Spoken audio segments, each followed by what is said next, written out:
यह 5000 वर्ष का रील है। जो कुछ पास हुआ है वह ड्रामा भूल हुई ड्रामा।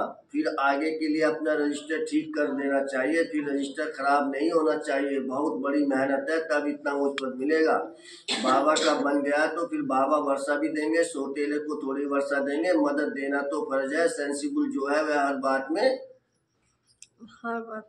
मदद करते हैं।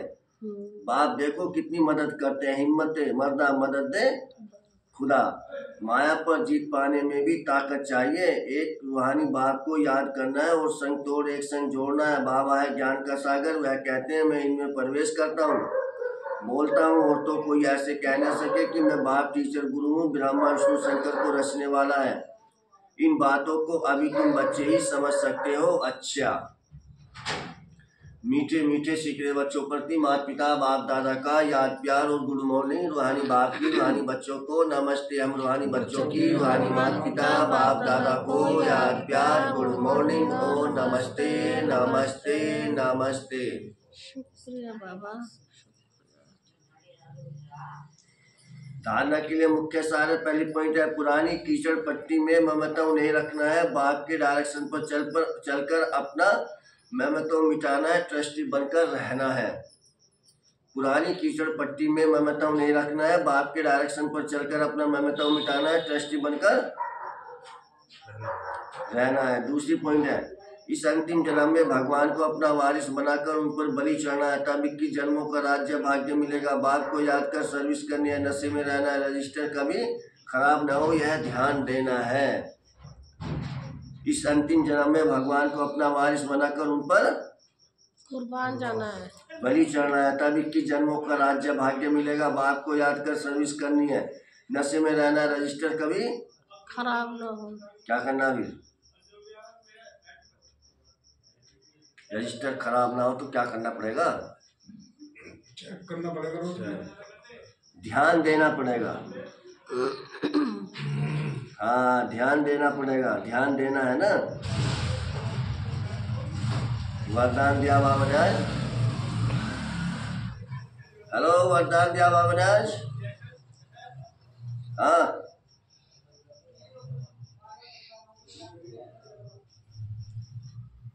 प्रत्यक्ष फल द्वारा इंद्रिय सुख की अनुभूति करने वाले निस्वार्थ सेवाधारी भाव।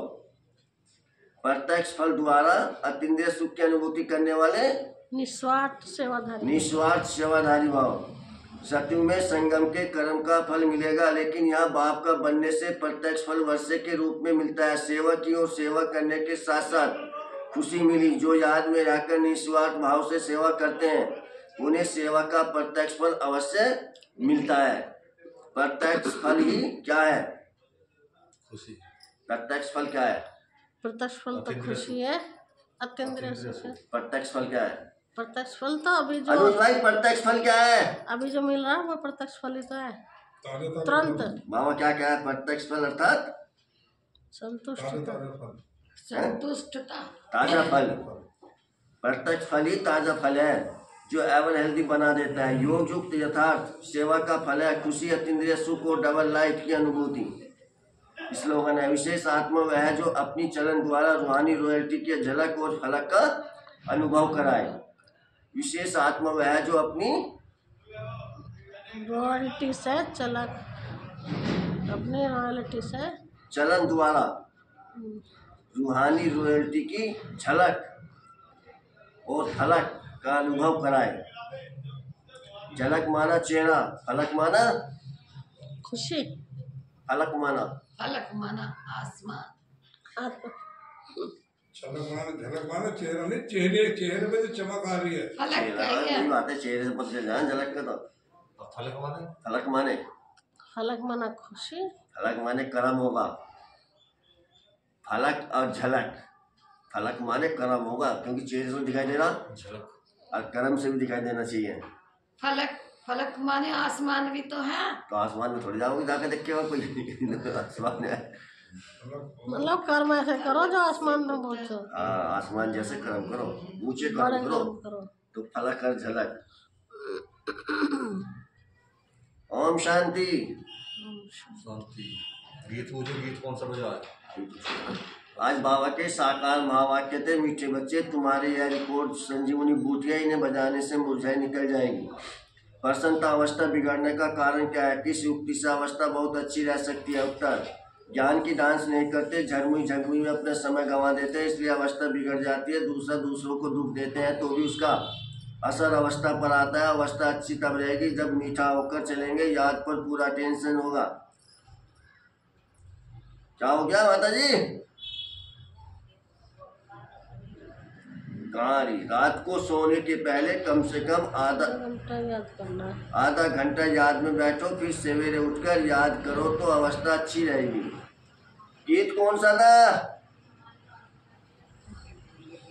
जगवती माता जी, कौन आया मेरे मन के कौन आया मेरे मन के द्वारे?